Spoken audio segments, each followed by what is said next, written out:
mais uma live sobre Enneagrama.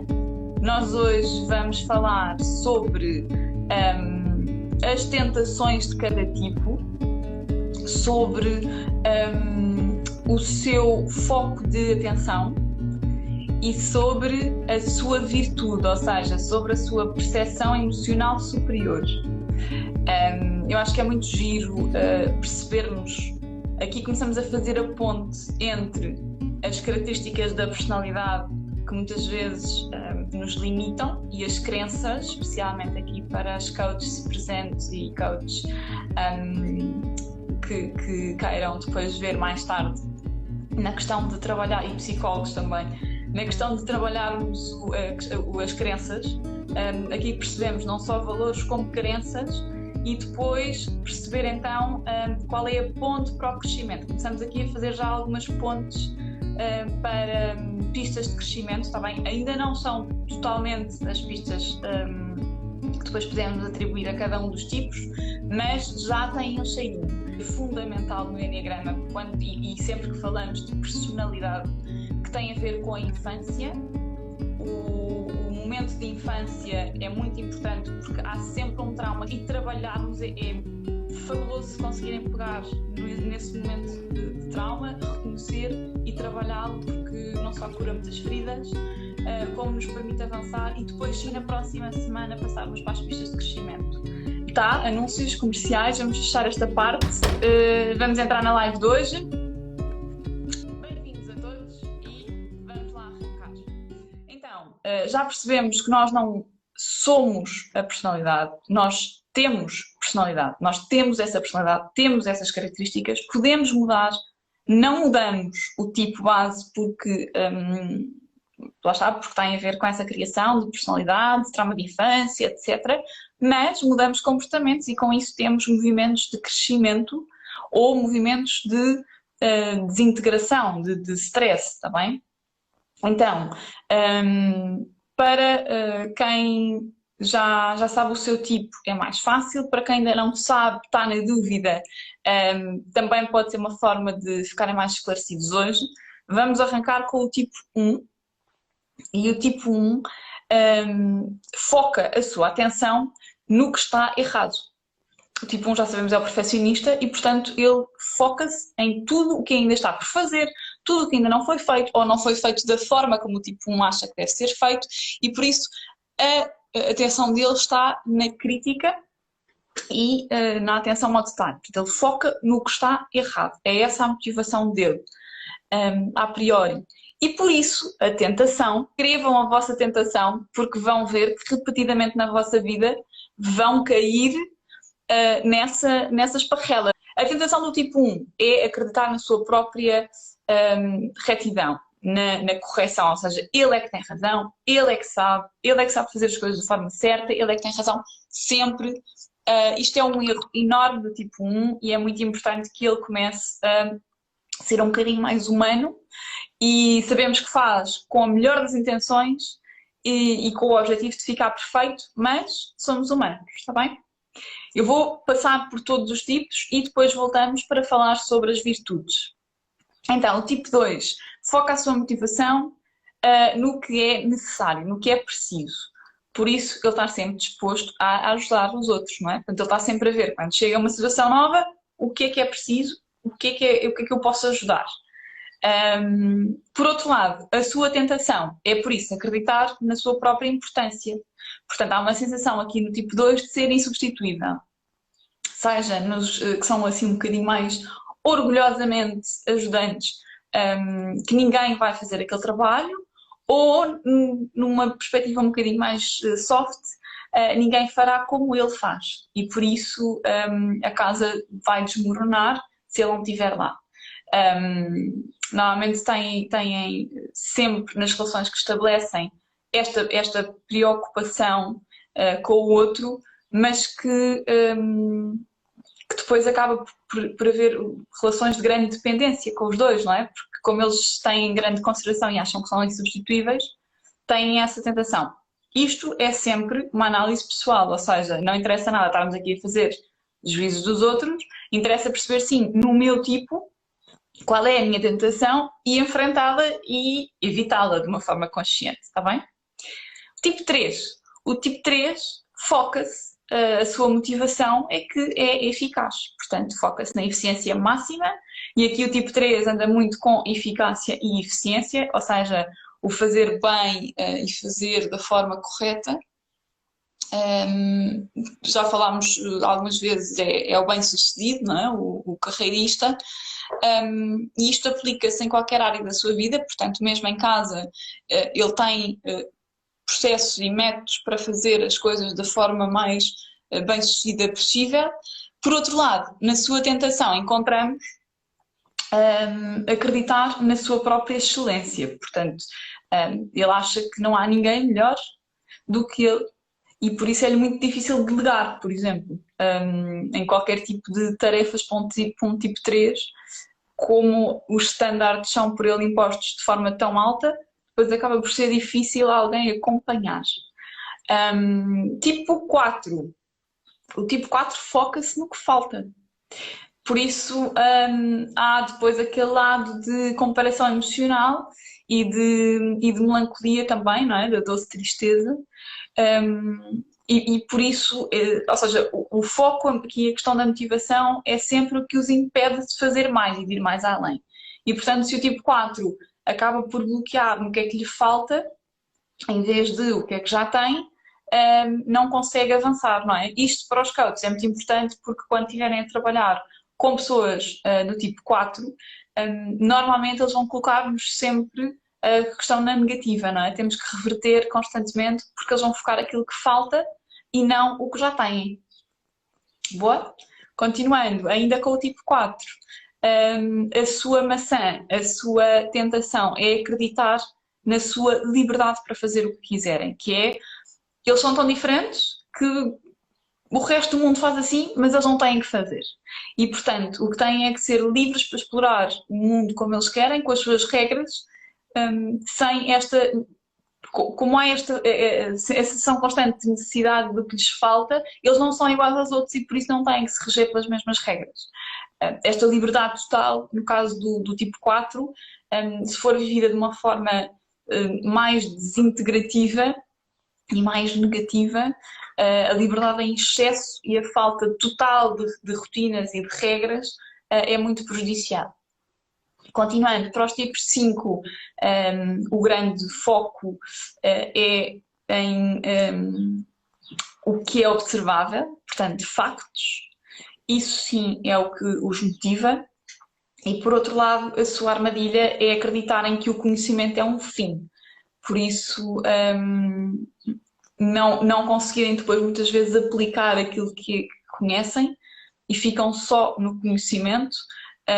É muito importante haver sempre uma aplicação do conhecimento para algo, a favor de algo e não colecionar o conhecimento por si, portanto fazer mais um curso, mais uma formação, colecionar mais um bibelô para, está bem? Tipos 6 focam-se no que pode correr mal e por isso aquela imagem que muitas vezes é atribuída ao tipo 6 do coelhinho cheio de antenas parabólicas a apanhar tudo à volta.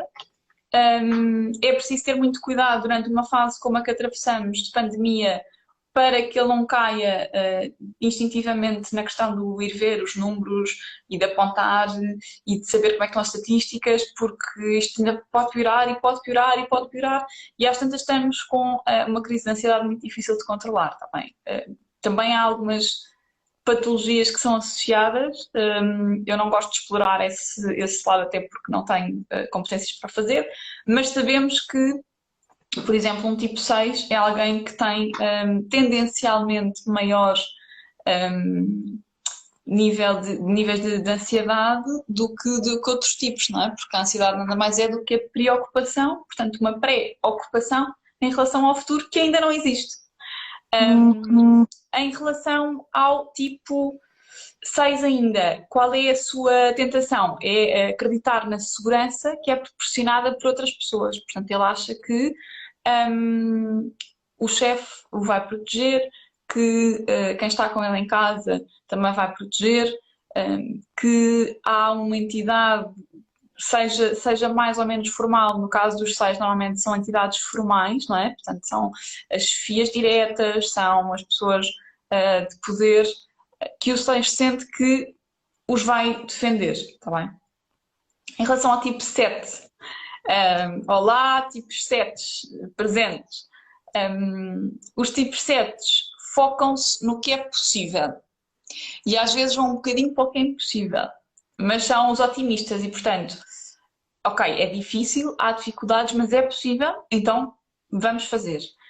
E aqui este foco muitas vezes acaba por ser negativo também, ou seja, o ser possível não quer dizer que seja a melhor opção naquele momento. E o ser excessivamente otimista às vezes pode correr mal, não é? E mais uma vez, utilizando os exemplos do que estamos a viver, temos países que foram excessivamente otimistas e que continuam a ser excessivamente otimistas e que as estatísticas nos dizem que não estão a ser eficientes no combate à pandemia, não é? Portanto, atenção aos tipos 7.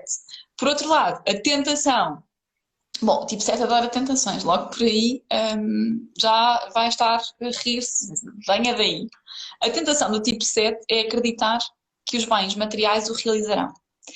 E aqui há uma tendência muito grande, até para as pessoas que me continuam a escrever, que estão em dúvida entre o 7 e o 4. Ambos gostam de bens materiais e de coisas de valor e bonitas, só que um 4, por exemplo, fica altamente realizado em ter, por exemplo, um pauzinho que apanhou, ou uma conchinha daquelas férias, ou algo que não tem valor material, mas tem um enorme valor sentimental, enquanto para um 7 o valor material também tem que estar associado, ou seja, tem que haver uma peça de roupa de marca, que até pode não ter a marca lá estampada, mas que o 7 sabe que é de marca. Ok? Portanto, há esta distinção, os 7 são materialistas e caem nesta tentação de, ok, se eu tiver mais uma viagem, se eu tiver mais um carro, se eu tiver mais uma peça de roupa, se eu tiver mais algo que possa ser material e que me possa preencher, vou ser mais feliz. E esta é a grande tentação do tipo 7. Mais é melhor, é verdade, para o tipo 7, mais é melhor de tudo. Tudo o que for bom, uma unidade, 27 é melhor. O tipo 8, vou recordar que tem o lado do justiceiro e, portanto, o tipo 8 foca a sua motivação no que é vulnerável. Infelizmente, a partir deste momento, o vídeo ficou sem som e, por isso, sim, remediámos, mas ficou desfasado da imagem. A questão da vulnerabilidade no tipo 8 não é necessariamente positivo, ok? Portanto, tem aqui uma conotação um bocadinho mais negativa e isto tem a ver com a atenção que ele põe excessivamente no que falha, no que é mais sensível, no que é mais vulnerável e que pode pôr em causa não só o funcionamento do indivíduo, mas de toda a organização. E assim, o 8 decide acreditar como tentação no seu próprio poder. E nós aqui vemos que alguns tipos 8 acabam por conseguir monopolizar as situações, acreditando no seu poder e para um bem maior, muitas vezes, porque o 8 não faz as coisas por maldade e acaba por ter um exemplo, tem alguém para promover, essa pessoa já fez muita coisa para conseguir essa promoção, no entanto o 8 sente que, apesar de tecnicamente essa pessoa estar preparada, em termos emocionais existe algum tipo de fragilidade e aí ele prefere bloquear essa promoção, não fazer essa pessoa avançar. Claro que a está a proteger, mas acaba por acreditar demasiado no seu poder e no seu controle da situação e, portanto, interfere dessa maneira e interfere muitas vezes intimidando, acabando por ter uma postura altamente intimidante, contraditória até com as suas intenções, mas que de facto é praticamente incontrolável para um 8 poderoso e que tem esta sede de proteger aquilo que sente que é vulnerável. O tipo 9 foca a sua atenção naquilo que é harmonioso, portanto, é a favor da paz, da tranquilidade, da harmonia.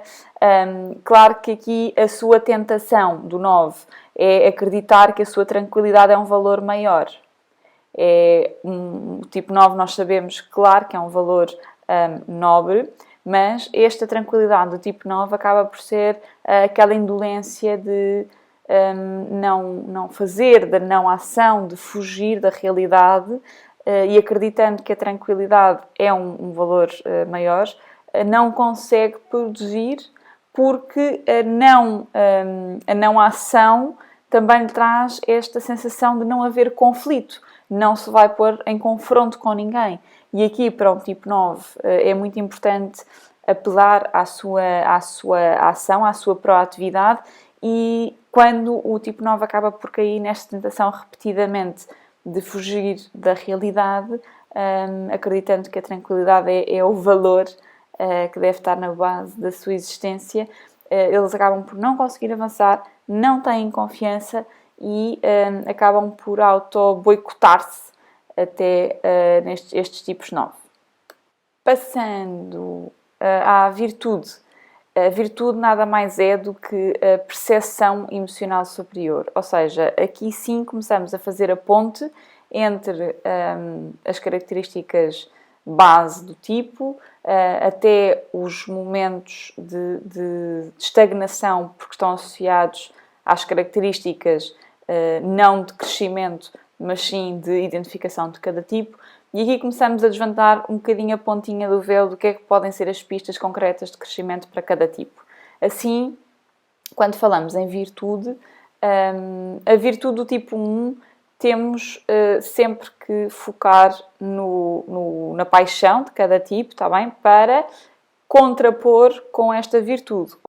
Ou seja, se no tipo 1 temos a ira como paixão, temos a virtude como a aceitação, a serenidade.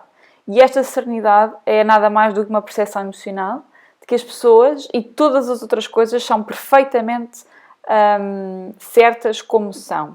Ou seja, não há nada a ser corrigido, pois o que parece imperfeito para o homem é perfeito.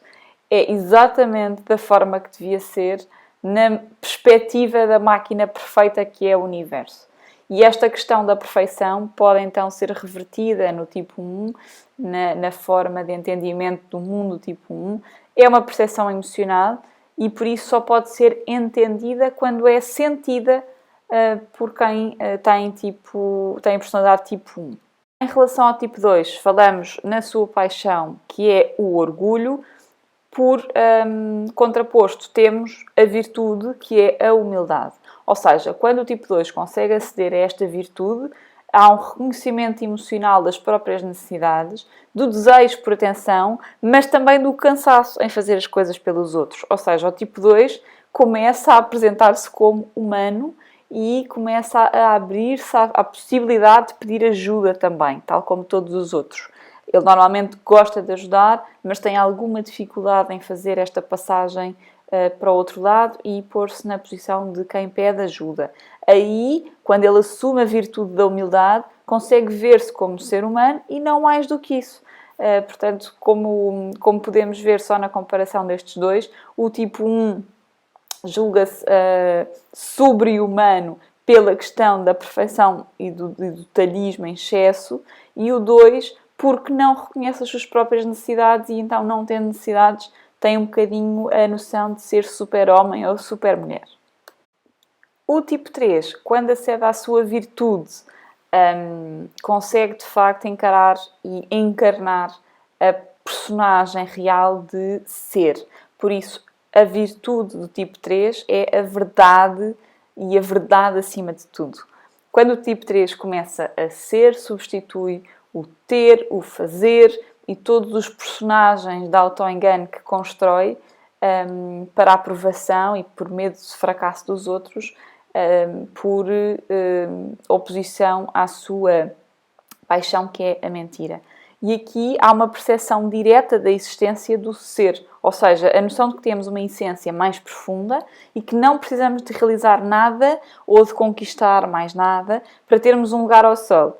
Aqui a percepção de que o tipo 3 é mais profundo. Ele acede ao seu lado emocional, aos seus sentimentos e entende que viver esse lado mais interior, mais do que as realizações, dá-lhe uma percepção profunda de que ser ele próprio basta.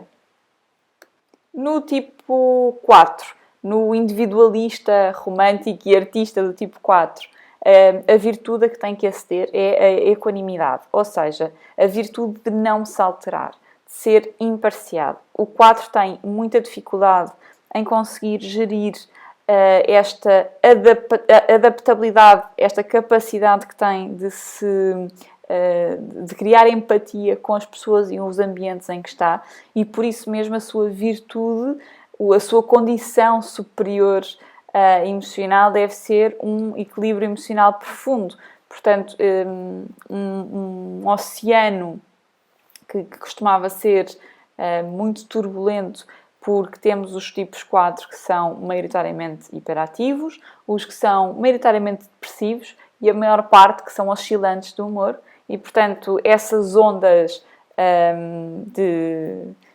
de Nazaré, que são de facto muito, muito grandes de oscilação num tipo 4, passam a ser um mar sereno e equilibrado. E aí não há superioridade ou inferioridade entre as pessoas, que para um tipo 4 é muito difícil enquanto está focado na sua paixão, que é a inveja e a comparação emocional. Ou seja, há sempre uns que no tipo 4 tiveram mais atenção, que tiveram uma família mais acolhedora ou que tiveram uma situação profissional mais favorável, etc.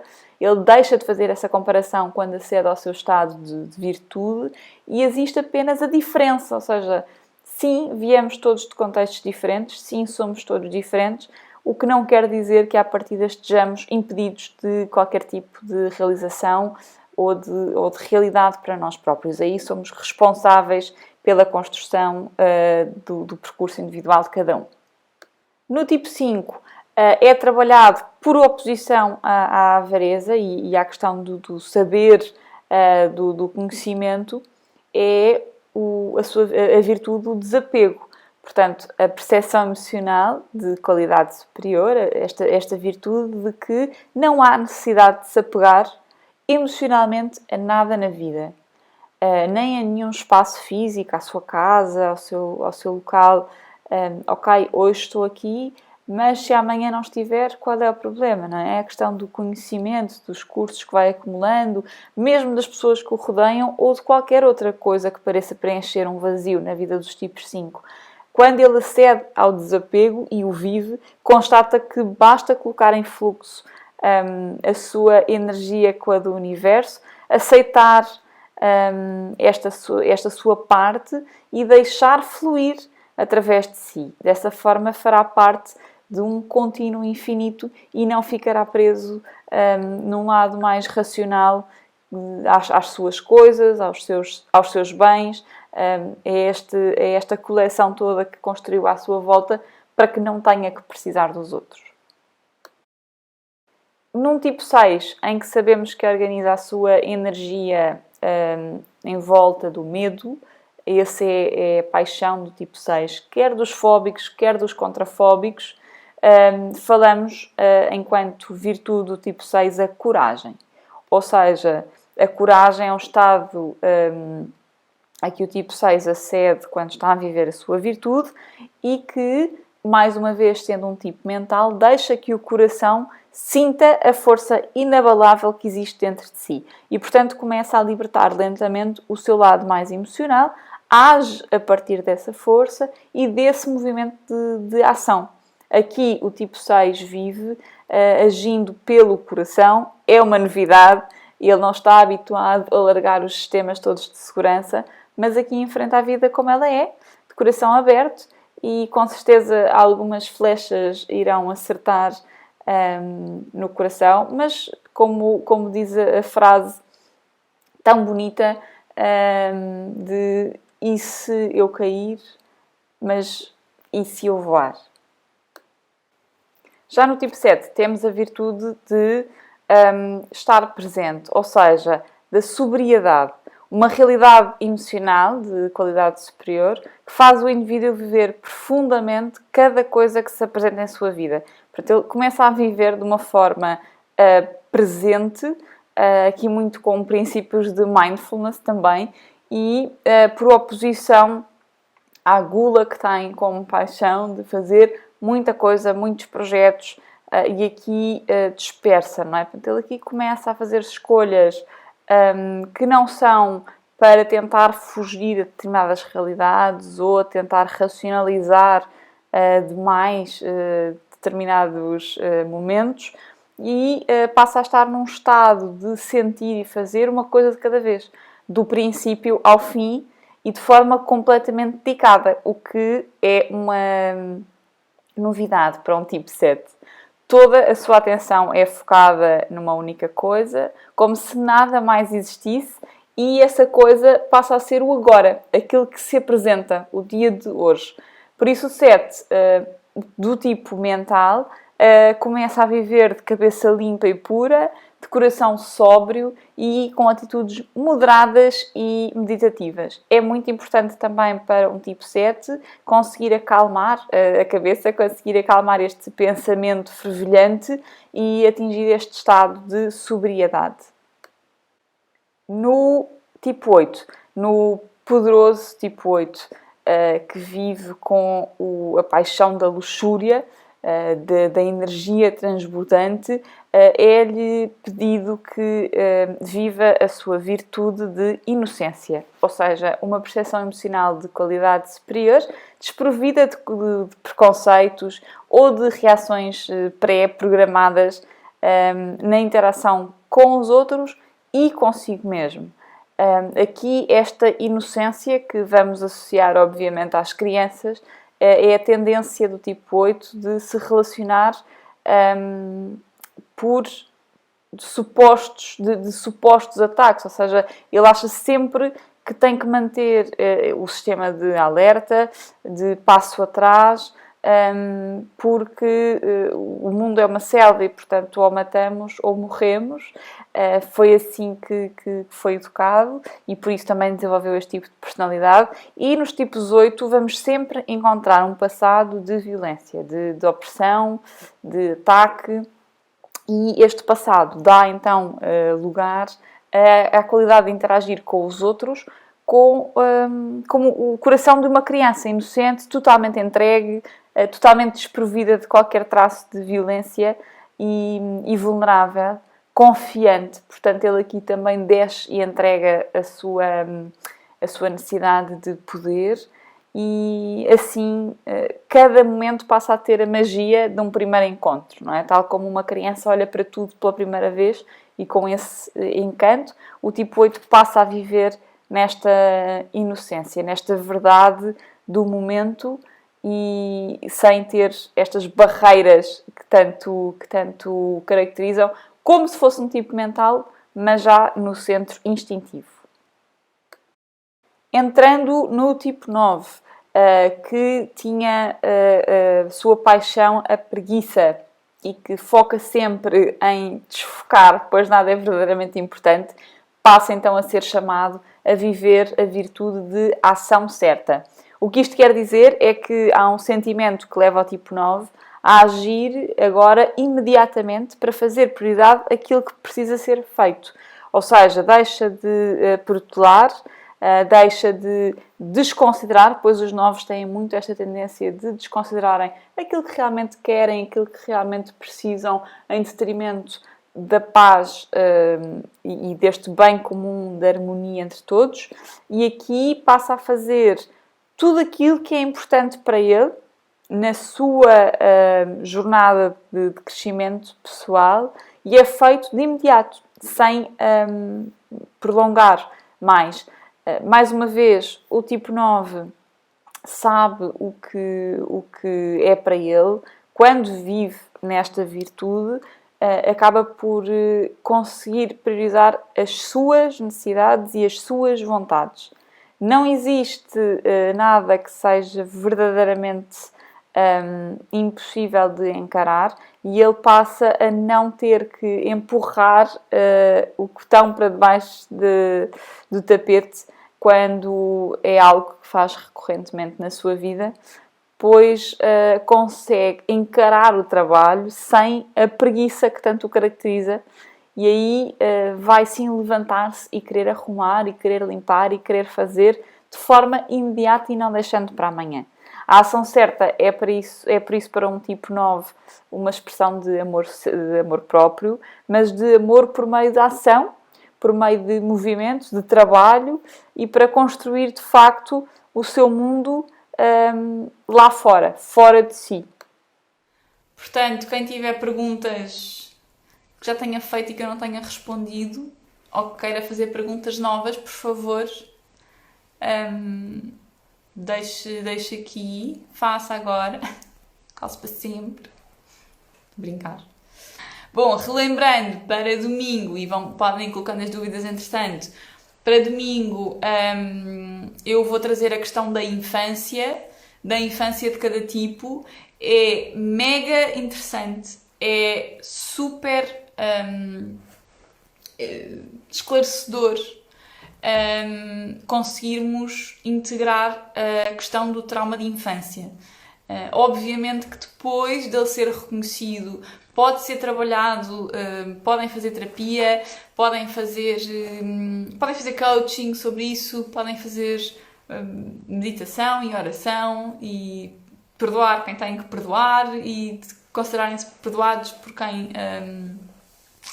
tiverem que ser perdoados e fazer todos esses movimentos. É muito bonito nós conseguirmos encarar esse trauma e ultrapassá-lo, está bem?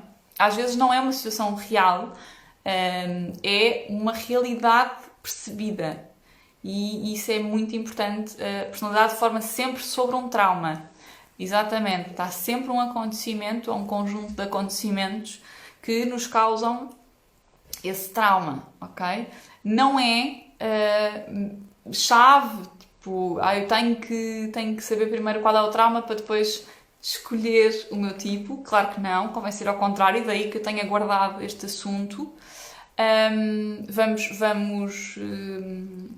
Vamos primeiro identificar-nos, ou pelo menos ter só dúvida entre dois, para conseguir depois ouvir e trabalhar sobre a questão da infância e começar já com algumas pistas de crescimento e depois deixamos, ou seja, isto é no domingo, está bem, às 4h30. Apesar de ser domingo de Páscoa, já estamos todos por casa e 4h30 já toda a gente almoçou e estamos disponíveis para fazer este movimento. Portanto, quem quiser que se junte. Há autores que lhe chamam a falha básica. Sim, no contexto de psicologia há essa... É muito interessante, aliás, aos psicólogos presentes e àqueles que eu sei que veem diferido aqui os lives. Quem se disponibilizar a juntar-se a mim na conversa no domingo, eu gostava muito de falar com um ou dois para percebermos como é que estas questões da personalidade nos moldam tanto e falar um bocadinho mais de uma forma técnica. Portanto, se quiserem, fica ao repto e faz de facto toda a diferença, não é? O movimento das flechas tem a ver com quando estamos a ir para a nossa essência, as pistas de crescimento, e por outro lado, quando estamos em stress. Vamos falar na próxima semana. Eu acho que é um assunto que também tem muita informação possível, portanto vai dar para mais que uma live, mas será na próxima semana. Mais coisas. A personalidade forma-se sempre sobre o trauma, mesmo que não o queiramos aceitar, exatamente. E muitas vezes não nos é óbvio, ou seja, como é algo que nós tivemos uma vida inteira a tapar, porque nos causou uma ferida grande, torna-se inconsciente e muitas vezes o que acontece é quando nós somos confrontados com ela, se nós tivermos uma postura de ok, então eu vou ouvir qual é e vou tentar procurar de uma forma muito profunda, mas vou tentar perceber, identificar qual foi então esse momento. E uns dias depois o que acontece muitas vezes é que vem na situação mais inusitada, não é? Estamos a tomar o duche de manhã e de repente pode fazer sentido que seja esta situação. E ela aparece, porque fica lá, porque a mente, assim que nós lançamos este desafio de pesquisar sobre este momento, a mente não consegue ignorar este desafio e fica a carburar de uma forma inconsciente para chegarmos lá. Há outras formas, obviamente que sim. Há quem tenha chegado lá por terapia, por hipnose, mas aqui é uma forma mais ligeira, perfeitamente consciente e mais diretiva do que pode ter sido. Depois cada um fará o seu trabalho de forma individual, não é? O trauma é algo difícil, mas é um grande ponto de alavancagem para seguir em frente e voltarmos a posicionar-nos. Obviamente, é trauma, é traumático, é doloroso, mas é um ponto de alavancagem, obviamente aqui também um termo de programação neurolinguística que também ajuda bastante.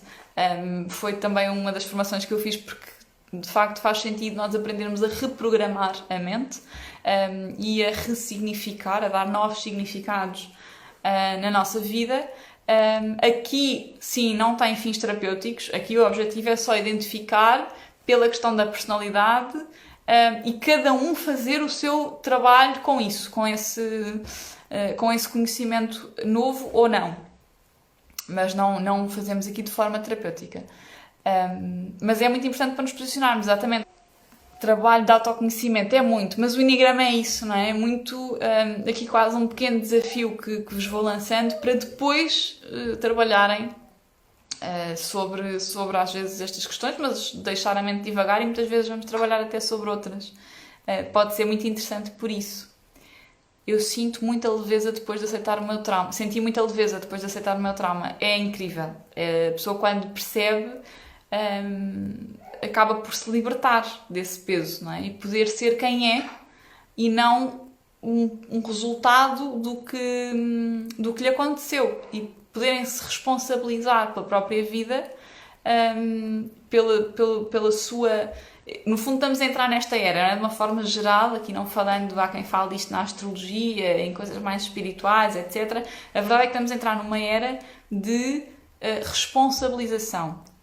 Tínhamos muito a questão da vitimização e a partir de agora somos responsáveis pelo percurso individual de cada um e de uma forma global também somos responsáveis enquanto grupo, enquanto sociedade, por um futuro melhor para todos, não é? Porque estamos todos ligados. E aqui no Enneagrama percebemos isso, que é o meu tipo é mas eu tenho asas, depois tenho as flechas e no fundo o círculo que une o Enneagrama é o que nos dá a noção de uno e de que vamos passar por todas as casas e de que é um processo que não tem fim, porque temos sempre a questão de, ok, então a minha essência é aquele tipo, mas aquele tipo tem as suas características. Portanto, se eu já estou muito trabalhada e já estou muito na minha essência, então eu vou começar a trabalhar as questões daquele tipo.